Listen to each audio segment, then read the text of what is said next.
Hello dear students, I hope you all are fine and safe at your home. So today we proceed with our next topic of chapter number 9, that is combined arithmetic mean.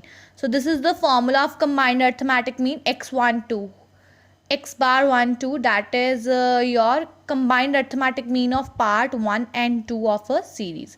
X bar means the arithmetic mean of part 1 of the series. N1 means number of items in part 1 of the series. X2 bar means arithmetic mean of part 2 of the series. N2 means number of items in part 2 of the series. So we and divided by N1 and N2. So we proceed with our illustration first. 60 students of section A of class plus 1. So this is your N1, 60 students. Obtained 40 mean marks, means first item का mean कितना है 40. Next है 40 students of section B. We represent it as N2, section B, that is 40. Obtained 35 mean marks. Mean कितना है 35.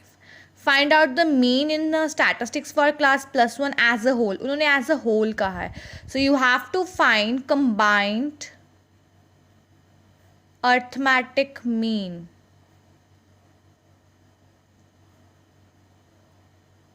That is x bar 1 2, that is x bar n1 plus x2 bar 2 n2 upon n1 plus n2. सो आपका first part का mean कितना है 40. Number of items कितनी है part 1 में 60 and x2 बार कितना है 35. आइटम्स कितनी है 40 divided by 60 plus 40 n1 plus m2. This is your 2400 plus 1400 divided by 100. So you get 3800 divided by 100. Your combined mean is 38. So in this way you find out the combined arithmetic mean. Next we proceed with the merits of arithmetic mean. Your first merit is simple. Arithmetic mean is the simplest of all the measures of central tendency. कहते ये एक simple method है central tendency का, simple measure है central tendency का. Next is your certainty. Arithmetic mean is a certain value. It has no scope for estimated values. कहते ये एक certain value show करता है, इसका कोई scope नहीं होता estimated values का. नेक्स्ट है बेस्ड ऑन ऑल आइटम्स. तो कहते हैं अर्थमेटिक मीन क्या है, it is based on all the items of a series in a series और representative value of the different items. और क्या शो करता है ये, it is therefore a representative value of different items. Fourth one is algebraic treatment. Arithmetic mean क्या है, it is capable of further algebraic treatment. It is use in statistical analysis. ये statistical analysis के लिए भी use होता है. Stability. Arithmetic mean is a stable measure of central tendency. This is because changes in the sample of a series have minimum effect on the arithmetic average. कहते हैं ये एक stable measure है central tendency का.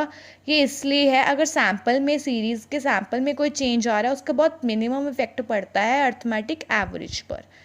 Next point is comparison. Being stable and certain. कहते हैं ये एक स्टेबल मैथड और सर्टेन मैथड है तो it can be easily use for the comparison. That's why it is easily used for a comparison.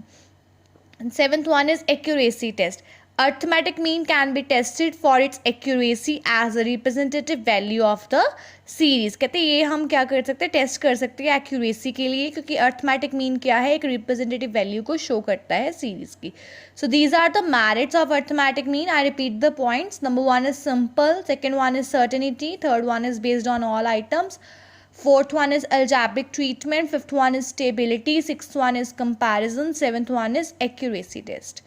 So now I proceed with the demerits. There are 5 demerits. Number 1 is effect of extreme value.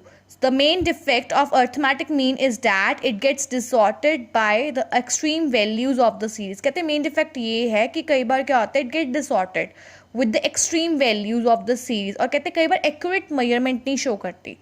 For example pocket expenditure of a rich student of class plus 1 में भी 2000. कहते हैं pocket expenditure है एक rich student का कितना है plus class plus 1 के 2000. और कहते हैं उसके 4 फ्रेंड्स हैं, दे इंकर the pocket expenditure of ₹100, 80, 70, 50 respectively.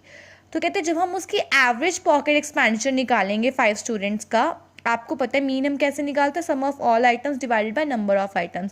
सो उसका मीन कितना आया 460। तो कहते हैं जो मीन वैल्यू है 460 it is an extreme value of ₹2000 in the series. ये एक्सट्रीम वैल्यू शो कर रहा है। इट इज़ सर्टेनली कहते हैं जो मीन होता है वो सर्टेन होता है, not a representative value of all the series of all the items in the series. Next है मीन वैल्यू में not figure in the series at all. कई बार जो मीन होता है वो सीरीज में लाई नहीं करता, this is the meaning. The mean value may sometime be that value which does not figure in the series at all. It means that कि जो मीन वैल्यू होता है कई बार वो सीरीज में होता ही नहीं। जैसे कि एवरेज अगर निकालें हम 2 3 7, you are having 3 numbers with you have to find the mean or average ना। तो आप 2 + 3 + 7 करोगे divide by 3, you are having 4 with you. तो 4 तो सीरीज में लाई नहीं करता 2 3 7 में।